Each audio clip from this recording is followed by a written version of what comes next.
Welcome to my channel today for tarot trading.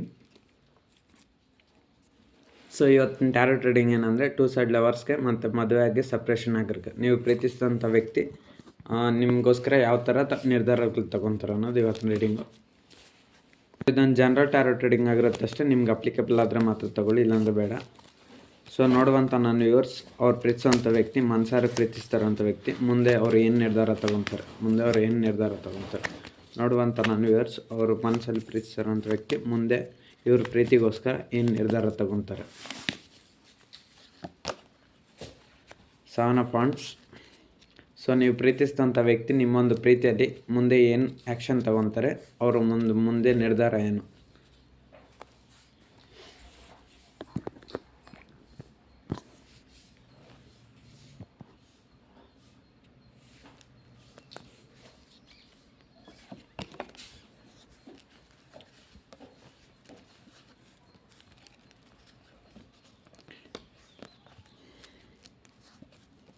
So cards ಎಲ್ಲ shuffle ಮಾಡಿದ್ದಾಯಿತು. So ಈಗ ಪಿಕ್ ಮಾಡ್ತಾಯಿದ್ದೀನಿ.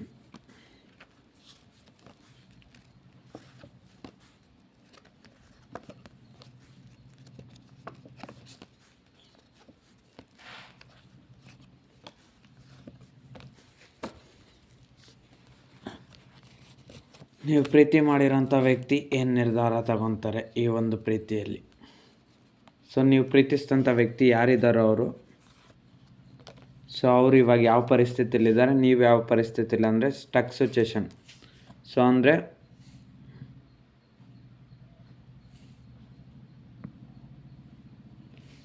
ನಿಮ್ಮ ವ್ಯಕ್ತಿಗೂ ಏನು ಮಾಡ್ಬೇಕಂತ ಗೊತ್ತಾಗ್ತಿಲ್ಲ, ನಿಮಗೂ ಏನು ಮಾಡ್ಬೇಕಂತ ಗೊತ್ತಾಗಲ್ಲ, ಆ ಥರ ಪರಿಸ್ಥಿತಿಲಿ ನೀವಿರೋದು. ಸೊ ಅಂದರೆ ಸ್ಟಕ್ ಸಿಚುವೇಶನ್. ಇಲ್ಲಿ ನೋಡಿ, ಒಬ್ಬ ವ್ಯಕ್ತಿ ಕೈಕಾಲೆಲ್ಲ ಕಟ್ಟಾಕ್ಬಿಟ್ಟಿದೆ. ಸೊ ನಿಮ್ಮ ಪರಿಸ್ಥಿತಿ ಇವಾಗ ಹೆಂಗಿದೆ ಅಂದರೆ, ನೀವು ಪ್ರೀತಿಸಿದಂಥ ವ್ಯಕ್ತಿ ನಿಮ್ಗೇನು ರಿಪ್ಲೈ ಕೊಡ್ತಾಯಿಲ್ಲ. ಸೊ ನಿಮಗೆ ಹರ್ಟ್ ಮಾಡಿದ್ದಾರೆ, ಸೊ ಎಲ್ಲ ಥರದ ಇದು ಮಾಡಿದ್ದಾರೆ. ಸೊ ನಿಮ್ಮಿಂದ ಯಾವುದೇ ಥರ ರಿಪ್ಲೈ ಇಲ್ಲ, ಅಂದರೆ ಅವರಿಂದ ನಿಮ್ಗೆ ಯಾವುದೇ ಥರ ರಿಪ್ಲೈ ಇಲ್ಲ. ಸೊ ಅದರಿಂದ ಈ ಥರ ಪೊಸಿಷನ್ ನಿಮಗಿದೆ. ಇವಾಗ ನೀವು ಪ್ರೀತಿಸಿದಂಥ ವ್ಯಕ್ತಿ ವಿಚಾರಕ್ಕೆ ಬರೋಣ. ಸೊ ನೀವು ಪ್ರೀತಿಸಿದಂಥ ವ್ಯಕ್ತಿ ಯಾರಿದ್ದಾರೋ ಅವ್ರಿಗೆ, ಸೊ ಇವಾಗ ಅವ್ರ ಫ್ಯಾಮ್ಲಿ ನಿಮ್ಮನ್ನು ಯಾವ ಒಂದು ಕಾರಣಕ್ಕೋಸ್ಕರ ಬಿಟ್ಟು ಹೋದ್ರೆ ಅಂದರೆ, ಫ್ಯಾಮ್ಲಿ ಥರ್ಡ್ ಪಾರ್ಟಿ ಸಿಚುವೇಶನ್ ಇರೋದ್ರಿಂದ family, career, job, anything matter ಆಗಿರ್ಬೋದು. ಸೊ ಯಾವುದೋ ಒಂದು ವಿಚಾರಣಕ್ಕೋಸ್ಕರ ಇಲ್ಲ ಜಗಳಕ್ಕಾಡೆ ನಿಮ್ಮನ್ನು ಬಿಟ್ಟೋಗಿದ್ದಾರೆ. ಸೊ ಇವಾಗ ಆ ವ್ಯಕ್ತಿ ಪರಿಸ್ಥಿತಿ ಹೆಂಗಿದೆ ಅಂದರೆ ಈ ಥರ ಐತೆ. ಸೊ ಅವ್ರಿಗೆ ಎಲ್ಲ ಥರದ ಸೌಲಭ್ಯಗಳಿದೆ, ಬಟ್ ಆದರೆ ನಿಮ್ಮ ಕಡೆ ಯಾವುದೇ ಥರ ಆ್ಯಕ್ಷನ್ಸ್ ತಗೊತಿಲ್ಲ. ಏನು ಮಾಡಬೇಕಂತ ಗೊತ್ತಿಲ್ಲದಿರೋಂಥ ಕಠಿಣವಾದ ಪರಿಸ್ಥಿತಿಯಲ್ಲಿ ನಿಮ್ಮ ವ್ಯಕ್ತಿ ಇದ್ದಾರೆ. ಅದು 8 ಮಂತ್ಸ್ನಿಂದ ಆಗಿರ್ಬೋದು ಅಥವಾ 8 ಇಯರ್ಸ್ನಿಂದ ಆಗಿರ್ಬೋದು. ಕೆಲವರು ಮ್ಯಾರೇಜಾಗಿ ಸಪ್ರೇಷನ್ ಆಗಿರ್ತಾರೆ, ಅವ್ರಿಗೂ ಈ ರೀಡಿಂಗ್ ಅಪ್ಲಿಕೇಬಲ್ ಆಗುತ್ತೆ. ಮತ್ತು ಮದುವೆ ಟೂ ಸೈಡ್ ಲವರ್ಸ್ಗೆ. ಸೊ ನಾನು ಈ ಕಾರ್ಡಿನ ಪ್ರಕಾರ ಏನು ಹೇಳ್ಬೋದು ಅಂದರೆ, ನೀವು ಪ್ರೀತಿಸಿದಂಥ ವ್ಯಕ್ತಿ ನಿಮ್ಮ ಒಂದು ಪ್ರೀತಿಯಲ್ಲಿ ಏನು ನಿರ್ಧಾರ ತಗೊತಾರಂದರೆ, ಸೊ ಅವರು ಇವಾಗ ಯಾವುದೇ ಥರ ನಿರ್ಧಾರ ತಗೊಳ್ಬೇಕಂತ ಅವ್ರಿಗೆ ಗೊತ್ತಾಗ್ತಲ್ಲ. ಸೊ ಅಂದರೆ ಅವ್ರಿಗೆ ನಿಮ್ಮ ಸೈಡ್ ಏನಾದರೂ ನಿರ್ಧಾರ ತಗೊಬೇಕಂತಿದ್ರೆ ಮೋಸ್ಟ್ಲಿ ಅವ್ರಿಗೆ ಅವ್ರ ಫ್ಯಾಮ್ಲಿ ಅಡ್ಡ ಬರ್ತಾಯಿದೆ, ಮತ್ತು ಅವ್ರ ಜಾಬ್ ಅಡ್ಡ ಬರ್ತಾಯಿದೆ, ಮತ್ತು ಇನ್ನೊಂದು ಕಡೆ ನಿಮ್ಮ ಒಂದು ಏಜು, ಕ್ಯಾಸ್ಟು, ಕಲ್ಚರು, ಸೊ ಎಲ್ಲವೂ ತೊಂದರೆ ಆಗಿ ಕಾಣಿಸ್ತದೆ. ಸೊ ಎಲ್ಲ ಒಂದು ಸಮಸ್ಯೆಗಳಿರೋದ್ರಿಂದ, ಸೊ ಈ ಥರ ಎಲ್ಲ ಇರೋದ್ರಿಂದ ನಿಮ್ಮ ಜೊತೆ ಮದುವೆ ಆಗಬೇಕಾಗಿದ್ದಂಥ ನಿಮ್ಮ ಪಾರ್ಟ್ನರು ಸೊ ನಿಮ್ಮಿಂದ ಸಪ್ರೇಷನ್ ಆಗಿ ದೂರ ಆಗಿಬಿಟ್ಟಿದ್ದಾರೆ. ಸೊ ಯಾರೋ ಒಬ್ರಿಗೋಸ್ಕರನೋ ಅಥವಾ ಯಾವುದೋ ಒಂದು ಕಾರಣಕ್ಕೋಸ್ಕರ ನಿಮ್ಮ ವ್ಯಕ್ತಿ ನಿಮ್ಮನ್ನ ದೂರ ಮಾಡ್ಕೊಂಡಿದ್ದಾರೆ. ಸೊ ಅಥವಾ ಇನ್ನು ಮದುವೆ ಆಗಿ ಸಪ್ರೇಷನ್ ಆಗಿರೋರ್ಗೂ ಅಷ್ಟೇ. ನೀವಿಬ್ಬರು ನೋಡಿ, ಇಲ್ಲಿ 10 ಆಫ್ ಕಪ್ಸಲ್ಲಿ ಆ ವ್ಯಕ್ತಿ, ಸೊ ಈ ಕಾರ್ಡೆಲ್ಲ ಹಳೇದಾಗ್ಬಿಟ್ಟಿದೆ. ಸೊ ಇಬ್ಬರು ವ್ಯಕ್ತಿಗಳಿದ್ದಾರೆ, ಇಲ್ಲಿ ಮಕ್ಕಳಿದ್ದಾರೆ, ಆಡ್ತಾ ಇದ್ದಾರೆ. ಸೊ ಹಂಗೆ ನಿಮ್ಮ ಜೊತೆ ಇರಬೇಕಾದಂಥ ವ್ಯಕ್ತಿ ಇವಾಗ ನಿಮ್ಮ ಜೊತೆ ಇರೋಕ್ಕಾಗದೆ ಸಪ್ರೇಷನ್ ಆಗಿರೋದ್ರಿಂದ ನಿಮ್ಮನ್ನು ತುಂಬ ಮಿಸ್ ಮಾಡ್ಕೊತಾ ಇದ್ದಾರೆ. ಓಕೆನಾ? ಸೊ ನಿಮಗೆ ಅವರು ಎಷ್ಟು ತುಂಬ ಪ್ರೀತಿ ಕೊಡ್ಬೇಕು ಅಂದ್ಕೊಂಡಿದ್ರು, ಬಟ್ ಆದರೆ ಅವ್ರಿಗೂ ನಿಜವಾದ ಪ್ರೀತಿ ಕೊಡೋಕ್ಕಾಗಲಿಲ್ಲ. ಇವಾಗ ನಿಮ್ಮಿಂದ ದೂರ ಆಗೋಗಿರೋದ್ರಿಂದ ತುಂಬ ನೋವನ್ನೋದನ್ನ ಅನುಭವಿಸ್ತಿದ್ದಾರೆ ನೀವು ಪ್ರೀತಿ ಮಾಡ್ತಿರೋಂಥ ವ್ಯಕ್ತಿ. ಸೊ ಅದರಿಂದ ನಿಮಗೆ ಯಾವುದೇ ರೀತಿ ತೊಂದರೆ ಆಯಿತು, ಸೊ ಅದನ್ನೆಲ್ಲ ನೆನಪು ಮಾಡಿಕೊಂಡು ಇವಾಗ ದುಃಖ ಪಡ್ತಾಯಿದ್ದಾರೆ. ಸೊ ಅದರಿಂದನೂ ಅಷ್ಟೇ ಅವರು ಯಾವುದೇ ಥರದ ನಿರ್ಧಾರ ತೆಗೆದುಕೊಳ್ಳೋಕ್ಕಾಗದೆ ಸುಮ್ಮನೆ ಒದ್ದಾಡ್ತಾ ಇದ್ದಾರೆ. ನೀವು ಪ್ರೀತಿ ಮಾಡ್ತಾರಂಥ ವ್ಯಕ್ತಿ ನಿಮ್ಮ ಮನಸ್ಸಲ್ಲಿ ಯಾರಿದ್ದಾರೆ ನೋಡಿ ಅವರು. ಸಪ್ರೇಷನ್ ಆಗಿರೋರ್ಗೂ ಅಷ್ಟೇ, ನೋ ಕಾಂಟ್ಯಾಕ್ಟಲ್ಲಿರೋರ್ಗೂ ಅಷ್ಟೇ. ಅಥವಾ ಇನ್ ಕೇಸ್ ಕಾಂಟ್ಯಾಕ್ಟಲ್ಲಿದ್ದರೂ ಕೂಡ ಮನಸ್ಪರ್ಧೆ ಬಂದು ದೂರ ಆಗಿರೋರಿಗೆ. So king of cups tarot ಕಡೆ ಏನು ಹೇಳುತ್ತಂದರೆ, ಸೊ ನೀವು ಪ್ರೀತಿ ಮಾಡಿರೋಂಥ ವ್ಯಕ್ತಿ ತುಂಬ ಎಮೋಷ್ನಲ್ ಇದ್ದಾರೆ. ಸೊ ನಿಮ್ಗೆ ಅಷ್ಟೇ ಪ್ರೀತಿ ಕೊಡ್ಬೇಕು ಅಂದ್ಕೊಂಡ್ರು, ಆದರೆ ಕೆಲವು ದುರದೃಷ್ಟ ಕಾರಣಗಳಿಂದನೋ ಅಥವಾ ಟೈಮ್ ಬ್ಯಾಡ್ನಿಂದನೋ ಏನೋ ಒಂದು ನಿಮ್ಮ ವ್ಯಕ್ತಿ ನಿಮಗೆ ಅಷ್ಟೇ ಪ್ರೀತಿ ಕೊಡಲಿಲ್ಲ. ನೀವು ಅವ್ರಿಗೆ ಎಷ್ಟು ಪ್ರೀತಿ ಎಲ್ಲ ತುಂಬಿ ನೀವು ಕೊಟ್ಟರೆ, ಅಂದರೆ ನಿಮ್ಮ ವ್ಯಕ್ತಿನ ನೀವು ತುಂಬ ಚೆನ್ನಾಗಿ ನೋಡಿಕೊಂಡ್ರೆ, ಎಮೋಷ್ನಲ್ ಸಪೋರ್ಟ್ ಆಗಿರ್ಬೋದು, ಫೈನಾನ್ಷಿಯಲ್ ಸಪೋರ್ಟ್ ಆಗಿರ್ಬೋದು, ಎಲ್ಲ ನೋಡಿಕೊಂಡ್ರೆ. ಬಟ್ ಆದರೆ ಅವರು ಅದೇ ರೀತಿ ನೋಡ್ಕೊಳಕ್ಕಾಗಲಿಲ್ಲ ಅಂತ ಇವಾಗ ತುಂಬ ದುಃಖ ಪಡ್ತಾಯಿದ್ದಾರೆ. ಸೊ ನಿಮ್ಮ ಕಡೆ ಅವರು ಆ್ಯಕ್ಷನ್ ತೊಗೊಬೇಕು, ಡಿಸಿಷನ್ ತೊಗೊಬೇಕಂತ ತುಂಬ ವೆಯ್ಟ್ ಮಾಡ್ತಾಯಿದ್ದಾರೆ. ನೀವು ಅವ್ರಿಗೆ ಫಸ್ಟ್ ಇಲ್ಲಿ ನೋಡಿ, ಒಬ್ಬ ವ್ಯಕ್ತಿ ತುಂಬ ಕಪ್ ಇಟ್ಕೊಂಡಿದ್ದಾರೆ, ಇಲ್ಲಿ ಇನ್ನೊಂದು ಕಪ್ಗೆ ಸುರಿಬೇಕು. ಸೊ ಇದು ನೀವು ಫಸ್ಟ್ ನೀವು ಇಷ್ಟು ಪ್ರೀತಿನ ಅವ್ರಿಗೆ ಕೊಟ್ಟರೆ, ಸೊ ಇವಾಗ ನಿಮ್ಮ ವ್ಯಕ್ತಿ ಕೂಡ ಅಷ್ಟೇ ಅದೇ ರೀತಿ ಆ ಕಪ್ಪಲ್ಲಿ ಇರೋ ಪ್ರೀತಿನೆಲ್ಲ ನಿಮಗೆ ಕೊಡ್ಬೇಕು ಅಂದ್ಕೊಂಡಿದ್ದಾರೆ. ಅಂದರೆ ನಿಮ್ಮ ನಾನು ಏನು ಹೇಳೋಕ್ಕೆ ಅರ್ಥ ಮಾಡಿಸ್ತಾ ಇದ್ದೀನಿ ಅಂದರೆ, ಏನು ಹೇಳೋಕ್ಕೆ ಇಷ್ಟಪಡ್ತಾಯಿದ್ದೀನಿ ಅಂದರೆ, ನೀವು ಮೊದಲು ಎಷ್ಟು ಪ್ರೀತಿ ಕೊಟ್ಟರೆ ಅಷ್ಟೇ ಚೆನ್ನಾಗಿ ನಿಮ್ಮನ್ನು ನೋಡ್ಕೊಬೇಕು ನಿಮ್ಮ ವ್ಯಕ್ತಿ ಅಂತ ಇವಾಗ ತುಂಬ ಪ್ರಯತ್ನ ಮಾಡ್ತಾಯಿದ್ರೆ. ಬಟ್ ಅದು ಆಗ್ತಾಯಿಲ್ಲ. ಯಾಕಂದರೆ ನಿಮ್ಮಿಬ್ಬರ ಮಧ್ಯೆ ಸಪ್ರೇಷನ್, ನೋ ಕಾಂಟ್ಯಾಕ್ಟು ಎಲ್ಲ ಸಿಚುವೇಶನ್ ಬಂದಿದೆಯಲ್ಲ, ಸೊ ಅದರಿಂದ ಸಾಧ್ಯ ಆಗ್ತಾಯಿಲ್ಲ. ಅವರು ಅಷ್ಟೇ ತುಂಬ ಎಫರ್ಟ್ಸ್ ಆಗ್ತಾಯಿದ್ದಾರೆ. ಇಲ್ಲಿ ಅವ್ರಿಗೆ ಅಡ್ಡ ಬರ್ತಾ ಇರ್ಬೋದು. ಕಿಂಗ್ ಆಫ್ ಕಪ್ಸ್ ಅಂದರೆ ನಿಮ್ಮ ವ್ಯಕ್ತಿಗೆ ಅವರು ನಾನು ಯಾಕೆ ಮುಂದೆ ಹೋಗಲಿ, ನನ್ನ ವ್ಯಕ್ತಿನೇ ಎಫರ್ಟ್ಸ್ ಹಾಕಲಿ ಅಂತ ಅದು ಕೂಡ ಒಂದು ಈಗೋ ಇರ್ಬೋದು. ಅಥವಾ ನಾನು ಪ್ರೀತಿಸೋ ಅಂಥ ವ್ಯಕ್ತಿನೇ ಬರಲಿ, ನನಗೆ ಯಾಕೆ ಎಫರ್ಟ್ಸ್ ಹಾಕಬೇಕು ಅಂತ ಆ ಥರನೂ ವೆಯ್ಟ್ ಮಾಡ್ತಾ ಇರ್ಬೋದು. ಇಲ್ಲ ನೀವೇ ಅವ್ರ ಲೈಫಲ್ಲಿ ಹೋಗ್ತೀರ ಅಂತಲೂ ಕಾಯ್ತಾ ಇರ್ಬೋದು. ಸೊ ಅದಕ್ಕೋಸ್ಕರ ಸುಮ್ಮನೆ ಇರೋದು. ಸೊ ನೋಡಿ, ಇಲ್ಲಿ ಈ ಕಾರ್ಡಲ್ಲಿ ಒಬ್ಬ ವ್ಯಕ್ತಿ ಇನ್ನೊಬ್ರಿಗೋಸ್ಕರ ಕಾಯ್ತಾ ಇದ್ದಾನೆ. ಸೊ ಅವ್ರು ಬಂದಿದ್ದ ತಕ್ಷಣ ಆ ಕಪ್ಪಲ್ಲಿರೋದನ್ನೆಲ್ಲ ಅದಕ್ಕೆ ಸುರಿದು ಇನ್ನೊಂದು ಕಪ್, ಕೈಯಲ್ಲಿರೋ ಕಪ್ಗೆ ಸುರಿದ್ಬಿಟ್ಟು ಕೊಡಬೇಕಂತ ತೀರ್ಮಾನ ಮಾಡ್ತಾರೆ. ಹಂಗೆ ನೀವು ಪ್ರೀತಿಸಿದಂಥ ವ್ಯಕ್ತಿ ಕೂಡ ಅಷ್ಟೇ, ನೀವು ಹೋಗೋದಕ್ಕೋಸ್ಕರ, ನಿಮ್ಮ ರಿಯೂನಿಯನ್ ಆಗೋದಕ್ಕೋಸ್ಕರ ಕಾಯ್ತಾ ಇದ್ದಾರೆ. ನೀವು ಒಂದು ಸರಿ ರಿಯೂನಿಯನ್ ಆದಮೇಲೆ ನಿಮ್ಮನ್ನು ಮತ್ತೆ ಯಾವತ್ತಿಗೂ ಕಳ್ಕೊಬಾರ್ದು ಅಂತ ನಿಮ್ಮ ವ್ಯಕ್ತಿ ತುಂಬ ಡಿಸಿಷನ್ ತಗೊತಾ ಇದ್ದಾರೆ ಮತ್ತು ನಿರ್ಧಾರ ಕೂಡ ಮಾಡ್ತಾ ಇದ್ದಾರೆ. ಓಕೆನಾ? ಸೊ ನಿಮ್ಮಿಬ್ಬರ ಮಧ್ಯೆ ಆದಂಥ ಅನ್ಎಕ್ಸ್ಪೆಕ್ಟೆಡ್ ಈವೆಂಟ್ಸು, ಡೆತ್, ಅಂದರೆ ಇಲ್ಲಿ ಡೆತ್ ಟ್ಯಾರೋಟ್ ಕಾರ್ಡ್ ಬಂದಿರೋದ್ರಿಂದ ನಿಮ್ಮಿಬ್ಬರ ಮಧ್ಯೆ ಏನೇನು ಆಯ್ತಲ್ಲ, ಜಗಳಗಳು, ಆರ್ಗ್ಯುಮೆಂಟ್ಸು, ವಾದಗಳು, ಒಬ್ರನ್ನೊಬ್ರು ಇಷ್ಟ ಇದ್ರೂ ಇಲ್ದಿರ ಪ್ರಪೋಸ್ ಮಾಡ್ಕೊಂಡಿರ, ಸುಮ್ಮನೆ ಒಬ್ರನ್ನೊಬ್ಬರು ಅಂದರೆ ತೊಂದರೆ ಪಟ್ಕೊಂಡ್ರಿ. ಅಂದರೆ ಒಬ್ರಿಗೆ ತುಂಬ ಪ್ರೀತಿ, ಒಬ್ರನ್ನ ಕಂಡ್ರೆ ಒಬ್ರಿಗೆ ತುಂಬ ಪ್ರೀತಿ ಇತ್ತು. ಬಟ್ ಆದರೂ ನಿಮ್ಮ ವ್ಯಕ್ತಿಗೆ ನೀವು ಹೇಳ್ಕೊಂಡಿಲ್ಲ, ಆ ವ್ಯಕ್ತಿ ನಿಮ್ಗೆ ಹೇಳ್ಕೊಂಡಿಲ್ಲ. ಅಥವಾ ಇನ್ನು ಕೆಲವರು ಪ್ರಪೋಸ್ ಮಾಡಿದ್ರೂ ಸೊ ಎಕ್ಸ್ಪ್ರೆಸ್ ಮಾಡಿಲ್ಲ. ಸೊ ಅದರಿಂದನೂ ನೀವಿಬ್ಬರು ತುಂಬ ದಿನಗಳ ಕಾಲ ಎಕ್ಸ್ಪ್ರೆಸ್ ಮಾಡ್ದಿರೋದ್ರಿಂದ ನೀವು ಒಬ್ಬರಿಂದ ಒಬ್ಬರು ದೂರ ಆಗಿಬಿಟ್ರಿ.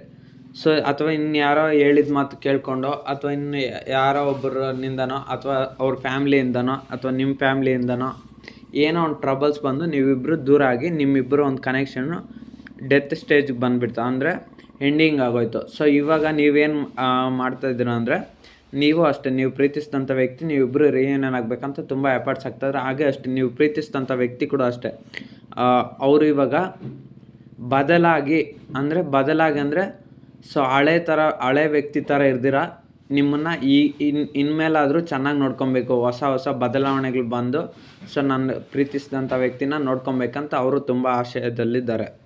ಸೊ ಅಂದರೆ ಡೆತ್ ಅಂದರೆ ಅದೇ ಟ್ರಾನ್ಸ್ಫಾರ್ಮೇಷನ್ ಅಂತ. ಸೊ ಮೊದಲಿದ್ದಿರೋ ರೀತಿ ಅವರು ಇರೋದು ಬೇಡ. ಮೊದಲಾದರೆ ನೀವು ತುಂಬ ಎಮೋಷ್ನಲ್ ಆಗಿ, ಫೈನಾನ್ಷಿಯಲ್ ಆಗಿ ಎಲ್ಲ ಥರ ಸಪೋರ್ಟ್ ಮಾಡ್ತಾಯಿದ್ರಿ. ಬಟ್ ಆವಾಗ ನಿಮ್ಮ ವ್ಯಕ್ತಿ ನಿಮ್ಮನ್ನು ನೆಗ್ಲೆಕ್ಟ್ ಮಾಡ್ತಾಯಿದ್ರು. ಬಟ್ ಈ ಟೈಮ್ ಈ ಸರಿ ನೀವಿಬ್ಬರು ರಿಯೂನಿಯನ್ ಆಗೋಕ್ಕೆ ಮೊದಲೇ ಎಲ್ಲವನ್ನು ಬದಲಾಯಿಸ್ಕೊತಿದ್ರೆ ನಿಮ್ಮ ವ್ಯಕ್ತಿ. ಸೊ ನೀವು ಬಂದಮೇಲೆ ಮತ್ತೆ ಅದೇ ರೀತಿ ಆದರೆ ಮತ್ತೆ ಅವ್ರಿಗೆ ಸಿಗಲ್ವಲ್ಲ ನೀವು. ಸೊ ಅದಕ್ಕೆ ಮ್ಯಾರೇಜಾಗಿ ಸಪ್ರೇಷನ್ ಆಗಿ ನೋ ಕಾಂಟ್ಯಾಕ್ಟ್ ಆಗಿರೋರು ಅಷ್ಟೇ, ಎಲ್ಲರೂ ಅಷ್ಟೇ, ಟೂ ಸೈಡ್ ಲವರ್ಸ್ ಕೂಡ ಅಷ್ಟೇ, ಅವ್ರೊಂದು ಕ್ಯಾರೆಕ್ಟರ್ನ, ಅವ್ರೊಂದು ಬಿಹೇವಿಯರ್ನ, ಅವ್ರಿಗಿರೋವಂಥ ಕೋಪನ, ಅವ್ರಿಗೆ ಇರೋವಂಥ ತಾಳ್ಮೆನ ಎಲ್ಲವನ್ನು ಬದಲಾಯಿಸ್ಕೊತಿದ್ರೆ. ಬಟ್ ಅದು ನಿಮಗೆ ಗೊತ್ತಾಗ್ತಾ ಇಲ್ಲ ಅಷ್ಟೇ. ಸೊ ಅದನ್ನೆಲ್ಲ ಬದಲಾಯಿಸ್ಕೊಂಡಿದ್ದಾದಮೇಲೆ, ನನ್ನನ್ನು ನಾನು ಬದಲಾಯಿಸ್ಕೊಂಡಾದ್ಮೇಲೆ ನನ್ನ ವ್ಯಕ್ತಿ ಕಡೆ ನಿರ್ಧಾರ ತೊಗೊಬೇಕು ಅಂತ ನಿಮ್ಮ ವ್ಯಕ್ತಿ ಕಾಯ್ತಾ ಇದ್ದಾರೆ. ಓಕೆನಾ? ಡೆತ್ ಅಂದರೆ ಅದೇ. ಸೊ ನಿಮ್ಮ ವ್ಯಕ್ತಿ ಇನ್ನೊಂದು ಥರ ಯೋಚನೆ ಮಾಡ್ತಾಯಿದ್ದೆ. ದ ಸನ್ ಅಂದರೆ ಹ್ಯಾಪಿನೆಸ್ ಟ್ಯಾರೋಟ್ ಕಾರ್ಡ್. ನಿಮ್ಮ ವ್ಯಕ್ತಿ ಈ ಸಾರಿ ನೀವು ಅವ್ರ ಲೈಫಲ್ಲಿ ಎಂಟ್ರಿ ಕೊಟ್ಟಿದ್ದ ತಕ್ಷಣ ನಿಮ್ಮಿಬ್ಬರ ಜೀವನದಲ್ಲೂ ಯಾವುದೇ ರೆಡ್ ಫ್ಲ್ಯಾಗ್ಸ್ ಇರಬಾರ್ದು. ರೆಡ್ ಫ್ಲ್ಯಾಗ್ಸ್ ಅಂದರೆ ನಿಮ್ಮಿಬ್ಬರ ಜೀವನದಲ್ಲಿ ಮತ್ತೆ ಯಾವುದೇ ಥರದ ಅಪಾಯ ಬರಬಾರ್ದು, ಮತ್ತು ನೀವಿಬ್ಬರು ನಗ್ನಗ್ತಾ ಚೆನ್ನಾಗಿರಬೇಕು, ಯಾವುದೇ ಥರದ ಸಮಸ್ಯೆ ಬರಬಾರ್ದು, ನೀವು ಹ್ಯಾಪಿಯಾಗಿರಬೇಕು. ಹ್ಯಾಪಿ ಆಗಿದ್ದ ಮೇಲೇ ಚೆನ್ನಾಗಿ ನೋಡ್ಕೊಬೇಕಂತ ತುಂಬ ತೀರ್ಮಾನ ಮಾಡ್ತಾಯಿದ್ರು. ಅಂದರೆ ನೀವು ಪ್ರೀತಿಸಿದಂಥ ವ್ಯಕ್ತಿ ನೀವು ಈ ಸರಿ ಏನಾದರೂ ರಿಯೂನಿಯನ್ ಆದರೆ ನಿಮ್ಮ ವ್ಯಕ್ತಿ ನೀವು ಮತ್ತೆ ಬೇರ್ಪಡಿಗೆ ಆಗಬಾರ್ದು, ಅಂದರೆ ಸಪ್ರೇಷನ್ ಆಗಬಾರ್ದು, ನೋ ಕಾಂಟ್ಯಾಕ್ಟ್ ಆಗಬಾರ್ದು ಅಂತೇಳ್ಬಿಟ್ಟು ನಿಮ್ಮ ವ್ಯಕ್ತಿ ಈ ಸಾರಿ ನೀವು ಹತ್ರ ಬರಬೇಕಾದ್ರೆ ತುಂಬ ಖುಷಿಯಾಗಿ ನಗ್ನಗ್ತಾ ಬರಬೇಕು. ಮತ್ತು ನನ್ನ ವ್ಯಕ್ತಿಗೂ ಯಾವುದೇ ರೀತಿ ತೊಂದರೆ ಆಗಬಾರ್ದು, ನನ್ನೊಂದು ಸಮಸ್ಯೆಗಳು ಅವ್ರಿಗೆ ಬರಬಾರ್ದು ಅಂತ ತುಂಬ ಯೋಚನೆ ಮಾಡ್ತಾಯಿದ್ದಾರೆ. ಮತ್ತು ಅವ್ರಿಗೆ ನೀವು ಮೊದಲು ನೀವು ಪಾಸ್ಟಲ್ಲಿ ನೀವು ಮತ್ತು ನಿಮ್ಮ ವ್ಯಕ್ತಿ ಯಾವಾಗೂ ಜಗಳ ಮಾಡ್ತಾಯಿದ್ರಿ, ಯಾವಾಗಲೂ ಕಿತ್ಲಾಡ್ತಾಯಿದ್ರಿ, ಅಥವಾ ಇನ್ನು ಕೆಲವ್ರು ಜಗಳ ಮಾಡ್ದಿರೋದ್ರೂ ಇನ್ನು ಕೆಲವರು ಎಷ್ಟೇ ಒಬ್ಬರು ಪ್ರೀತಿ ಮಾಡ್ತಾರೆ, ಇನ್ನೊಬ್ರು ಆಪೋಸಿಟ್ ಆಗೋಗೋದು, ಅವ್ರು ಪ್ರೀತಿ ಮಾಡ್ದಂಗೆ ನೀವು ಆಪೋಸಿಟ್ ಆಗೋದು, ಈ ರೀತಿ ಎಲ್ಲ ಮಾಡ್ತಾರೆ.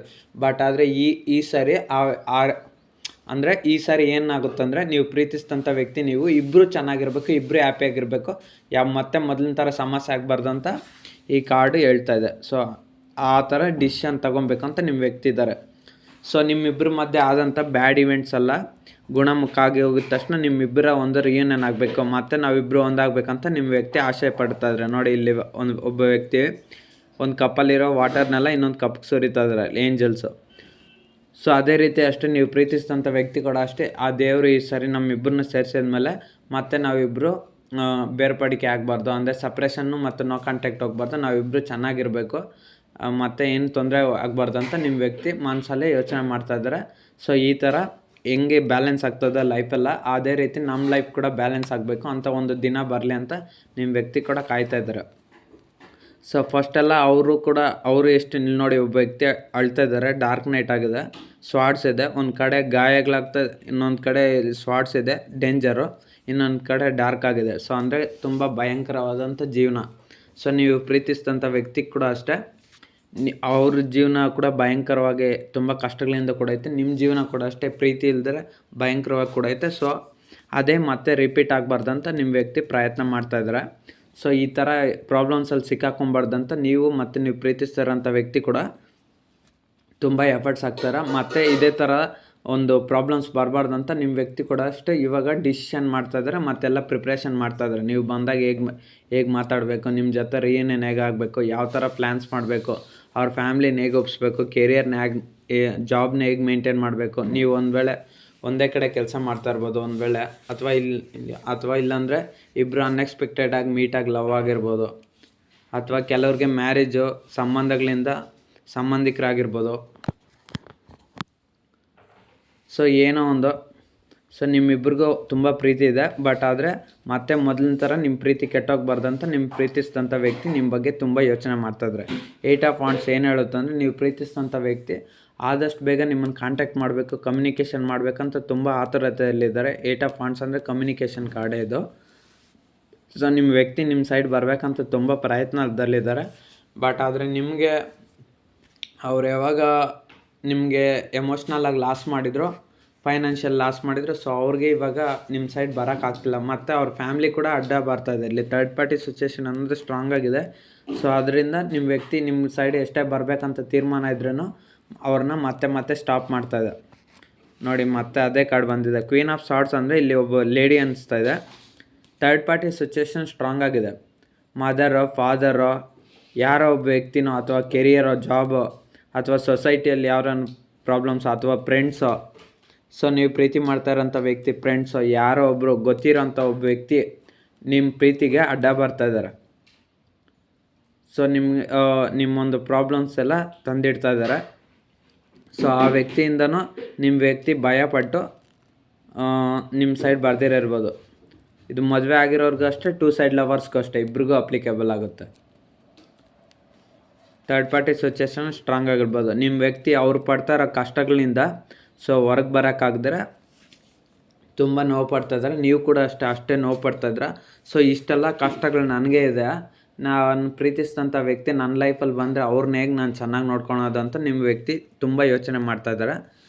ಇದು ಮ್ಯಾರೇಜಾಗಿ ಸಪ್ರೇಷನ್ ಆಗಿರೋರ್ಗೂ ಅಷ್ಟೇ, ಇವಾಗ ನಿಮ್ಮನ್ನು ಬಿಟ್ಟೋದ್ಮೇಲೆ ನಿಮ್ಮ ವ್ಯಕ್ತಿ ತುಂಬ ಪ್ರಾಬ್ಲಮ್ಸಲ್ಲಿ ಸಿಕ್ಕಾಕೊಂಡ್ಬಿಟ್ಟಿದ್ದಾರೆ. ಯಾಕಂದರೆ ಅವ್ರಿಗೆ ನಿಜವಾದ ಪ್ರೀತಿ ಸಿಕ್ಕಿಲ್ಲ, ಎಮೋಷ್ನಲ್ ಪ್ರೀತಿ ಸಿಕ್ಕಿಲ್ಲ, ಅಥವಾ ಸಾಲಗಳೇನಾದರೂ ತುಂಬ ಫೈನಾನ್ಸು ಸಾಲ ಎಲ್ಲ ಜಾಸ್ತಿ ಮಾಡ್ಕೊಂಡಿರ್ಬೋದು ದುಡ್ಡಿನ ವಿಚಾರದಲ್ಲಿ, ಅಥವಾ ಇನ್ನೇನಾದರೂ ಎಮೋಷ್ನಲ್ ಪ್ರಾಬ್ಲಮ್ಸ್, ನಿಜವಾದ ಪ್ರೀತಿ ಸಿಗದಿರ ಯಾವುದೇದೋ ತಪ್ಪು ಡಿಸಿಷನ್ ತೊಗೊಂಡ್ಬಿಡ್ತೋ, ತುಂಬ ದುಡ್ಡಿನ ವ್ಯವಹಾರದಲ್ಲಿ ಮೋಸ ಹೋಗಿರ್ಬೋದು, ಅಥವಾ ಸಮಸ್ಯೆಗಳು ಸಿಕ್ಕಾಕೊಂಡಿರ್ಬೋದು. 2 ಸೈಡ್ ಲವರ್ಸ್ ಆದ್ರೂ ಅಷ್ಟೇ, ಜಾಬ್ ಕಳ್ಕೊಂಡು ಎಮೋಷ್ನಲ್ ಲಾಸ್ ಆಗಿ ಎಲ್ಲ ಇರ್ಬೋದು, ಅಥವಾ ನೀವು ಪ್ರೀತಿಸಿದಂಥ ವ್ಯಕ್ತಿ ನಿಮ್ಮ ಪ್ರೀತಿನ ಕಳ್ಕೊಂಡು ಪ್ರಾಬ್ಲಮ್ಸ್ ಸಿಕ್ಕಾಕೊಂಡು. ಸೊ ಯಾವುದೋ ಒಂದು ಪ್ರಾಬ್ಲಮ್ಸ್ ನೀವು ಪ್ರೀತಿಸಿದಂಥ ವ್ಯಕ್ತಿಗೆ ತುಂಬ ಇದೆ. ಸೊ ಅದರಿಂದನೂ ಅವ್ರು ನಿಮ್ಮ ಸೈಡು ಬರೋಕ್ಕಾಗ್ದಿರ ಸುಮ್ಮನೆ ಇದ್ದಾರೆ. ಅದಕ್ಕೋಸ್ಕರ ನಿಮ್ಮ ಸೈಡ್ ಯಾವುದೇ ಥರ ಆ್ಯಕ್ಷನ್ ತೊಗೊತಲ್ಲ. ನೋಡಿ, ಅವ್ರು ನಿಮ್ಮ ಸೈಡ್ ಬರಬೇಕು, ನಿಮ್ಮನ್ನು ತುಂಬ ಪ್ರೀತಿ ಮಾಡಬೇಕು ಅಂತ ಅವ್ರಿಗೆ ತುಂಬ ಕಾತುರದಲ್ಲಿದ್ದಾರೆ. ಬಟ್ ಆದರೆ ಅವ್ರಿಗೆ ಪ್ರಾಬ್ಲಮ್ಸ್ ಅಡ್ಡ ಬರ್ತದೆ. ಯಾವಾಗಲೂ ನಿಮ್ಮದೇ ಯೋಚನೆ. ಸೊ ನಿಮ್ಮ ಬಗ್ಗೆ ಆ್ಯಕ್ಷನ್ ತೊಗೊಬೇಕು, ಏನಾದರೂ ಸ್ಟೆಪ್ಸ್ ತೊಗೊಬೇಕು. ಸೊ ನಿಮ್ಮ ಜೊತೆ ಹೇಗಾದರೂ ರೀಯೂನಿಯನ್ ಮಾಡಬೇಕು, ಮೆಸೇಜ್ ಮಾಡಬೇಕು, ಕಾಲ್ ಮಾಡಬೇಕು, ಕಾಂಟ್ಯಾಕ್ಟ್ ಮಾಡಬೇಕಂತ ತುಂಬ ಯೋಚನೆ ಮಾಡ್ತಾರೆ. ನೋಡಿ, ಇಲ್ಲಿ ಒಬ್ಬ ಲೇಡಿ ಇದ್ದಾರೆ, ಆ ಕಪ್ ಕಡೆನೇ ನೋಡ್ತಾ ಇದ್ದಾರೆ, ಕಿರೀಟದ ಕಡೆನೇ. ಇದರ ಅರ್ಥ ಏನು ಅಂದರೆ, ನೀವು ಪ್ರೀತಿಸಿದಂಥ ವ್ಯಕ್ತಿ ಕೂಡ ಅಷ್ಟೇ ಪದೇ ಪದೇ ನಿಮ್ಮ ಒಂದು ಇನ್ಸ್ಟಾಗ್ರಾಮ್ ಅಕೌಂಟ್ಸ್ ನೋಡೋದು, ವಾಟ್ಸಪ್ ನೋಡೋದು, ಸೋಷಲ್ ಮೀಡಿಯಾ ನೋಡೋದು, ಅಥವಾ ನಿಮ್ಮ ಬಗ್ಗೆ ಪದೇ ಪದೇ ನೆನ್ಪು ಮಾಡ್ಕೊಳೋದು, ಅಥವಾ ನಿಮ್ಮ ಬಗ್ಗೆ ಪದೇ ಪದೇ ಯೋಚನೆ ಮಾಡೋದು, ಅಥವಾ ನೀವು ನಿಮಗೆ ಇರ್ತಾರಲ್ವ ಮ್ಯೂಚುವಲ್ ಫ್ರೆಂಡ್ಸು, ಅವ್ರನ್ನ ಕೇಳಿ ತಿಳ್ಕೊಳೋದು, ಅಥವಾ ಮ್ಯಾರೇಜಾಗಿ ಸಪ್ರೇಷನ್ ಆಗಿ ಹೋಗಿದ್ರೆ ಅವ್ರು ಇರುತ್ತಲ್ಲ, ನಿಮ್ಮ ಫೋನ್ ನಂಬರ್ ಅವ್ರ ಹತ್ರ ಇರುತ್ತೆ, ಮತ್ತು ನಿಮ್ಮ ಡೀಟೇಲ್ಸ್ ನಿಮ್ಮ ಫ್ಯಾಮ್ಲಿಯಲ್ಲಿ ಇರುತ್ತಲ್ಲ, ಮ್ಯಾರೇಜಾಗಿ ಸಪ್ರೇಷನ್ ಆಗಿದ್ರೆ. ಸೊ ಅವ್ರು ಕೂಡ ಅಷ್ಟೇ ನಿಮ್ಮ ಫ್ಯಾಮ್ಲಿ ಮುಖಾಂತರ ಡೀಟೇಲ್ಸ್ ತಿಳ್ಕೊಳೋದು, ಮ್ಯಾರೇಜಾಗಿ ಸಪ್ರೇಷನ್ ಆಗಿರೋರಿಗೆ. ಇನ್ನು 2 ಸೈಡ್ ಲವರ್ಸ್ಗೆ ಬಂದರೆ, ಸೊ ಅವರು ನಿಮ್ಗೆ ಗೊತ್ತಿರೋಂಥ ಫ್ರೆಂಡ್ಸ್ ಮುಖಾಂತರ ತಿಳ್ಕೊಳೋದು. ಸೊ ಯಾವುದೋ ಒಂದು ರೀತಿಯಲ್ಲಿ ನಿಮ್ಮ ವ್ಯಕ್ತಿ ನಿಮ್ಮ ಬಗ್ಗೆ ಎಲ್ಲ ಇನ್ಫಾರ್ಮೇಷನ್ ತಿಳ್ಕೊತಿರ್ತಾರೆ. ಯಾಕಂದರೆ ಆ ವ್ಯಕ್ತಿ ನಿಮ್ಮನ್ನು ಅಷ್ಟು ಪ್ರೀತಿ ಮಾಡ್ತಾ ಇರ್ತಾರೆ. ಅಷ್ಟು ಬೇಗ ಬಿಟ್ಬಿಡ್ತಾರಾ? ಯಾರೂ ಬಿಡೋಲ್ಲ. ನೀವು ಬಿಡ್ತಾಯಿದ್ದೀರಾ? ಈ ಟ್ಯಾರೋ ಟ್ರೇಡಿಂಗ್ಸ್ ಎಲ್ಲ ನೋಡ್ತಾ ಇಲ್ವಾ? ಸೊ ಹಾಗೆ ಅಷ್ಟೇ. ದ ಸ್ಟಾರ್ ಟ್ಯಾರೋಟ್ ಕಾರ್ಡ್ ಏನು ಹೇಳುತ್ತೆ ಅಂದರೆ, ನೀವು ಪ್ರೀತಿಸಿದಂಥ ವ್ಯಕ್ತಿ ನಿಮ್ಮನ್ನು ಒಂದು ಸ್ಟಾರಾಗಿ ನೋಡ್ತಾ ಇದ್ದಾರೆ. ಈ ಸಾರಿ ನೀವು ಹೋದರೆ, ನೀವು ಪ್ರೀತಿಸಿದಂಥ ವ್ಯಕ್ತಿ ನಿಮ್ಮನ್ನು ಒಂದು ಸ್ಟಾರ್ ಥರ ಚೆನ್ನಾಗಿ ನೋಡ್ಕೊಬೇಕು. ಇಲ್ಲಾಂದ್ರೆ ನಿಮಗೆ ಮೊದಲಿನ ಥರ ಅವಮಾನ ಮಾಡಬಾರ್ದು, ನಿಮ್ಮ ಒಂದು ಪ್ರೀತಿಗೆ ಬೆಲೆ ಕೊಡಬೇಕು ಅಂತ ಈ ಸಾರಿ ತುಂಬ ಸ್ಟ್ರಾಂಗಾಗಿ ಬಿಲೀವ್ ಮಾಡ್ತಾಯಿದ್ದಾರೆ. ಸೊ ಇದಕ್ಕೋಸ್ಕರ ಏನೇ ಪ್ರಾಬ್ಲಮ್ಸ್ ಅಡ್ಡ ಬಂದರೂ ಅದನ್ನೆಲ್ಲ ನಾನು ಸಾಲ್ವ್ ಮಾಡ್ಕೊಬೇಕು, ತಯಾರಿ ಮಾಡಿ ಇಟ್ಕೊಂಡಿರಬೇಕು ಅಂತ ನಿಮ್ಮ ವ್ಯಕ್ತಿ ನೆಕ್ಸ್ಟ್ ಆ್ಯಕ್ಷನ್ ತೊಗೊಳೋಕ್ಕೆ ತುಂಬ ರೆಡಿಯಾಗಿದ್ದಾರೆ. ಸೊ ಪ್ರಿಪೇರ್ ಕೂಡ ಮಾಡ್ತಾಯಿದ್ದಾರೆ, ಮೈಂಡಲ್ಲೆಲ್ಲ ಥಿಂಕ್ ಮಾಡ್ತಾಯಿದ್ದಾರೆ. ಸೊ ನಿಮ್ಮ ವ್ಯಕ್ತಿಗೆ ಗೊತ್ತಾಗಿದೆ, ನಿಮ್ಮಷ್ಟು ಅವ್ರನ್ನ ಬೇರೆ ಯಾವ ವ್ಯಕ್ತಿನೂ ಪ್ರೀತಿ ಮಾಡೋಕ್ಕಾಗಲ್ಲ. ಸೊ ನಿಮ್ಮ ಥರ ಯಾರೂ ಪ್ರೀತಿ ಕೊಡೋಕ್ಕಾಗಲ್ಲ, ನನಗೆ ಬೇರೆಯವರೆಲ್ಲ ಸುಳ್ಳಿನ ಪ್ರೀತಿ ಆಗಿದೆ, ನಿಜವಾದ ಪ್ರೀತಿ ಅನ್ನೋದು ಸಿಗ್ತಲ್ಲ ಅಂತ ನಿಮ್ಮ ವ್ಯಕ್ತಿಗೆ ಅರ್ಥ ಆಗಿದೆ. ಬಟ್ ಅವರು ಬೇರೆಯವ್ರಿಗೋಸ್ಕರ ಸುಮ್ಮನೆ ನಿಮ್ಮ ಮೇಲೆ ಪ್ರೀತಿ ಇಲ್ಲ ಅಂತ ಹೇಳ್ಬೋದು ಅಷ್ಟೇ. ಬಟ್ ಆದರೆ ಅವ್ರಿಗೆ ನಿಮ್ಮನ್ನು ಕಂಡ್ರೆ ತುಂಬ ಪ್ರೀತಿ ಇದೆ. ಯಾಕಂದರೆ ನೋಡಿ, ಜಡ್ಜ್ಮೆಂಟ್ ಟ್ಯಾರೋಟ್ ಕಡೆ ಏನಕ್ಕೆ ಬಂದಿದೆ ಅಂದರೆ, ನೀವೇ ಅವ್ರಿಗೆ ಸರಿಯಾದ ಜೋಡಿ ಅಂತ ಅವ್ರಿಗೆ ಅರ್ಥ ಆಗಿದೆ. ಸೊ ಅದಕ್ಕೋಸ್ಕರನೇ ನೈಟ್ ಆಫ್ ವಾಂಡ್ಸ್ ಅಂದರೆ ಫೈರ್ ಎನರ್ಜಿ. ಸೊ ನಿಮ್ಮ ವ್ಯಕ್ತಿ ನಿಮ್ಮ ಸೈಡ್ ಬರಬೇಕಂತ ತುಂಬ ಫೈರ್ ಎನರ್ಜಿಯಲ್ಲಿ ಇರ್ತಾರೆ. ಬಟ್ ಆದರೆ ಅವ್ರಿಗಿರೋಂಥ ಪ್ರಾಬ್ಲಮ್ಸು, ಮತ್ತು ಅವ್ರ ಫ್ಯಾಮ್ಲಿ, ಅವ್ರ ಕೆರಿಯರು, ಅವ್ರ ಜಾಬ್ ಆಗಿರ್ಬೋದು, ಅಥವಾ ಅವ್ರ ಮನೇಲಿ ಬ್ರದರು, ಮದರು, ಫಾದರು, ಸಿಸ್ಟರು, ಯಾರೋ ಒಬ್ಬರು ಫ್ಯಾಮ್ಲಿ ಮೆಂಬರ್, ಅಥವಾ ಜಾಬ್ಗೋಸ್ಕರ ಸೊಸೈಟಿ ಪ್ರಾಬ್ಲಮ್ಸ್, ಅಥವಾ ಅವ್ರ ಪರ್ಸ್ನಲ್ ಪ್ರಾಬ್ಲಮ್ಸ್ ಏನೋ ಒಂದು ಅಡ್ಡ ಬಂದು ನಿಮ್ಮ ಸೈಡ್ ಬರೋಕ್ಕಾಗ್ದ್ರೆ ತಡೆಯಾಕುತ್ತೆ. ಆದರೂ ನಿಮ್ಮ ವ್ಯಕ್ತಿ ಏನೋ ಒಂದು ಧೈರ್ಯ ಮಾಡ್ಕೊಂಡು ನಿಮ್ಮ ಸೈಡ್ ಏನಾದರೂ ಒಂದು ಎಫರ್ಟ್ಸ್ ತೊಗೊಬೇಕಂತ ಥಿಂಕ್ ಮಾಡ್ತಾನೆ ಇರ್ತಾರೆ. ನೋಡಿ, 6 ಆಫ್ ವಾಂಡ್ಸ್ ಏನು ಹೇಳುತ್ತೆ ಅಂದರೆ, ಮ್ಯಾರೇಜ್ ಕಾರ್ಡು. ಸೊ ನೀವು ನಿಮ್ಮ ವ್ಯಕ್ತಿ ಮ್ಯಾರೇಜ್ ಆಗಿ ಸೆಟಲ್ ಆಗಬೇಕಂತ ಅವ್ರ ಒಂದು ಫ್ಯೂಚರ್ ಪ್ಲ್ಯಾನ್ ಇರುತ್ತೆ. ಸೊ ನಿಮಗೋಸ್ಕರ ನಿಮ್ಮ ವ್ಯಕ್ತಿ, ನೀವೇ ಅವ್ರ ಲೈಫಲ್ಲಿ ಹೋದರೆ ನಾನು ಹೇಗಾದರೂ ಮಾಡಿ ನಿಮ್ಮನ್ನು ಉಳಿಸ್ಕೊಬೇಕು ಅಂತ ನಿಮ್ಮ ವ್ಯಕ್ತಿ ತುಂಬ ಮ್ಯಾನಿಫೆಸ್ಟ್ ಮಾಡ್ತಾಯಿದ್ದಾರೆ. ಸೊ ನಿಮ್ಮ ವ್ಯಕ್ತಿ ಇವಾಗ ಸೆಲ್ಫ್ ಲವಲ್ಲಿದ್ದಾರೆ. ಸೊ ಯಾರು ಒಂದು ವಿಚಾರಕ್ಕೂ ಹೋಗ್ತಾ ಇಲ್ಲ. ಸೊ ನಿಮ್ಮ ವ್ಯಕ್ತಿ ಅವ್ರ ಕೆಲಸ ಆಯಿತು, ಅವರೊಂದು ಫ್ಯಾಮ್ಲಿ ಆಯಿತು ಅಂತ ಹೇಳ್ಬಿಟ್ಟು ಅವರ ಒಂದು ಲೈಫಲ್ಲಿ ಅವ್ರು ಇದ್ದಾರೆ. ಓಕೆನಾ? ಸೊ ನೋಡುವಂಥ ನನ್ನ ವ್ಯೂವರ್ಸ್ ಕಡೆ, ಅವ್ರು ಪ್ರೀತಿಸೋವಂಥ ವ್ಯಕ್ತಿ ಯಾವ ಥರದ ಆ್ಯಕ್ಷನ್ ತೊಗೊತಾರೆ, ಏಂಜಲ್ ಗೈಡೆನ್ಸ್ ಏನು? ನೋಡುವಂಥ ನನ್ನ ವ್ಯೂವರ್ಸ್ ಕಡೆ, ಅವ್ರು ಪ್ರೀತಿಸೋಂಥ ವ್ಯಕ್ತಿ ಯಾವ ಆ್ಯಕ್ಷನ್ ಇವ್ರ ಕಡೆ ತೊಗೊತಾರೆ? ಅವ್ರು ಪ್ರೀತಿಸೋಂಥ ವ್ಯಕ್ತಿ, ನೋಡುವಂಥ ನನ್ನ ವ್ಯೂವರ್ಸ್, ಅವ್ರು ಪ್ರೀತಿಸೋಂಥ ವ್ಯಕ್ತಿ ಇವ್ರ ಕಡೆ ಯಾವ ಆ್ಯಕ್ಷನ್ ತೊಗೊತಾರೆ? ಸೊ ನೀವು ಪ್ರೀತಿಸೋಂಥ ವ್ಯಕ್ತಿಗೆ ಏಂಜಲ್ ಗೈಡೆನ್ಸ್ ನಿಮ್ಮ ಸೈಡ್ ಏನು ತೊಗೊತಾರೆ? Recovery, meditation brings answer, choose a new direction, no need to worry. So ನೀವು ಪ್ರೀತಿಸಿದಂಥ ವ್ಯಕ್ತಿ ಏನಾದರೂ ಒಂದು ಆ್ಯಕ್ಷನ್ ತೊಗೊತಾರೆ. ನೀವು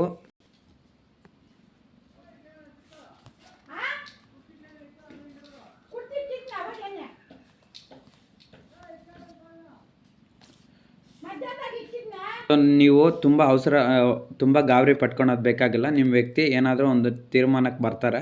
so choose a new direction ಅಂದರೆ, ನೀವು ಒಂದು ದಾರಿನ ಆಯ್ಕೆ ಮಾಡಿ ನಿಮ್ಮ ವ್ಯಕ್ತಿನ ಪಡೆದುಕೊಳ್ಳಿ. ಸೊ ಮೆಡಿಟೇಷನ್, ಧ್ಯಾನ ಮಾಡಿ ನಿಮಗೆ ಆನ್ಸರ್ಸ್ನ ಪಡ್ಕೊಳ್ಳಿ, ನಿಮ್ಮ ವ್ಯಕ್ತಿ ಬೇಕಾ ಬೇಡವಾ ಅಂತ. Meditation brings answer. ರಿಕವರಿ, ನಿಮ್ಗೇನಾದರೂ ಹೆಲ್ತ್ ಇಶ್ಯೂಸ್ ಜಾಸ್ತಿ ಇರ್ಬೋದು, ನೀವು ಪ್ರೀತಿಸಿದಂಥ ವ್ಯಕ್ತಿ ಬಗ್ಗೆ ಪದೇ ಪದೇ ಯೋಚನೆ ಮಾಡ್ತಾ ಮ್ಯಾರೇಜಾಗಿ ಸಪ್ರೇಷನ್ ಆಗಿರೋರು ಅಷ್ಟೇ, 2 ಸೈಡ್ ಲವರ್ಸ್ಗೂ ಅಷ್ಟೇ.